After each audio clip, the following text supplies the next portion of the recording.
had over 50 downloads of the Locus Communis. And the most common question is, how is this different from the co-ownership model?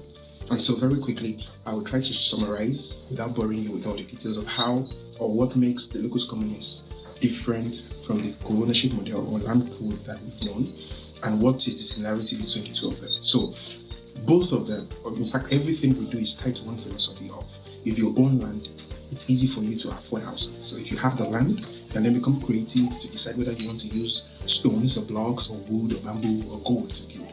So everything we do is tied to that philosophy. And what makes the fractional land ownership, which is what we call co-ownership model, which is available through land pool, is that 4 or 5 people can come together to own a plot. So for land pool, it's focused to one plot. The use case is for one plot. Or in the case, let's say 1,000 square meter plot.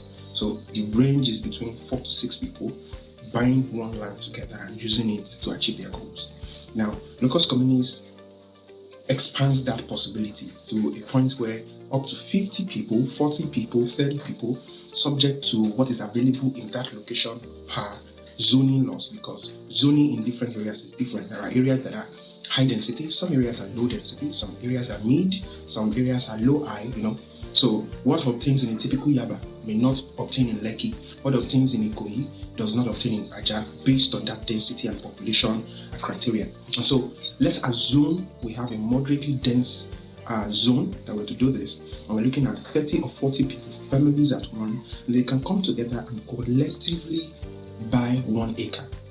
So that's the difference. And in this case, we still bring in the principles of different housing types. And that is why you see in the Locus Communis there is a terrace section and there is a mixed housing type. The terrace section is just to show you the amount of flexibility that you can have if you decide to do it alone. That is, stay on your own portion of that land and then you build with time. And on top of that, you can still have the same principles that apply to land pool, the incremental development. That is, you do it in stages, in phases as you become comfortable.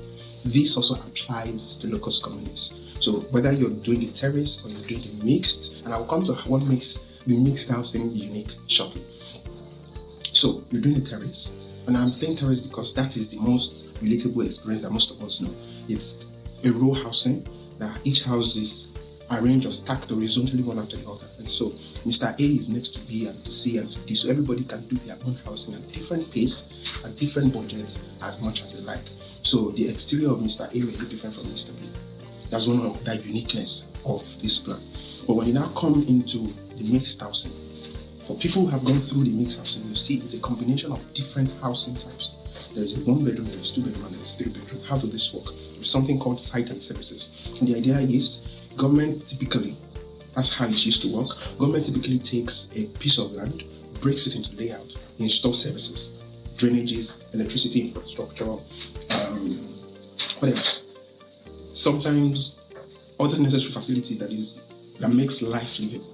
And when this is done, some go as far as doing foundation and even columns for the resident, and then the resident then take it from there and finish it over time. Some even go as far as building the exterior carcass, and that is where this idea of building carcass and selling came from, or doing columns alone, or doing foundation alone, and then the owner comes in, buys at any point that they are comfortable with based on their budget, and they finish it over time. So this is the framework on which the mixed housing work. So for somebody who wants a 1 bedroom, you can buy that portion of 1 bedroom at whatever stage you're comfortable with. You can buy it at the foundation point. Now, what happens is the footprint of that building is just translated vertically, so that people can buy on the ground floor. People can still own the same land on the first floor, own the same land on the third floor, own the same land on the fourth floor. So we're just translating that land and making it cheaper for people in that section. Now, somebody who is buying a terrace may pay 2 times higher than somebody who is buying a flat, because it is now a factor that is derived from dividing that land by the area that you're using. So if that mixed use is going to sit on one plot, the people in that building, 12 or 10 or 8, are all going to split that cost. Now, in this case, not evenly also, but as a fraction of the size that they're using. So somebody who is buying a 2 bedroom, obviously using more land than a 1 bedroom. So that is going to come into the factor of how the land calculation works. So let me not bore you with that. If it becomes too complex, feel free to shoot me a mail. I will explain to you. Now back to the stacking. So On each floor, there are different housing types, but what now happens is individuals have to build according to plan. If you're taking the mixed housing, it has to be done to plan. But for the terrace, there is flexibility to build as you want. You can decide to use it as you want. Definitely bear in mind that, yes, it's still subject to approval, okay? Which means the planning has to be done collectively, and that is what makes Locus Communis unique. Everybody comes together. In this case, if you do a 30 unit or a 30 family community, a 50 unit community, everybody comes together first, decides their budget, chooses the location, buys the land, finishes the title, proceeds to design, gets approval, install everything that is necessary for site and services, and then individuals continue. So at that point, what would have taken a typical developer to charge you 50 million, you've achieved it for 5, 2, 1, depending on the scale.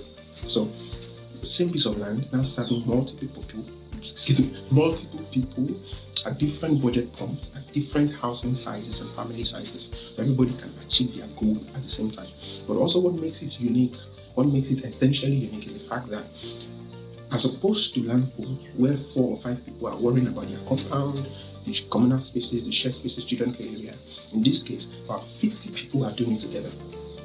And then they have the flexibility to create spaces, sports ground that they can even make money from, rent it out on Saturdays for Owambe parties and make money for their community.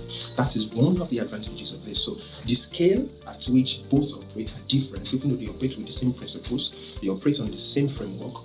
One handles 4 to 6 people, and while has the opportunity to handle 30 to 60 people. 50 people, let me have 50.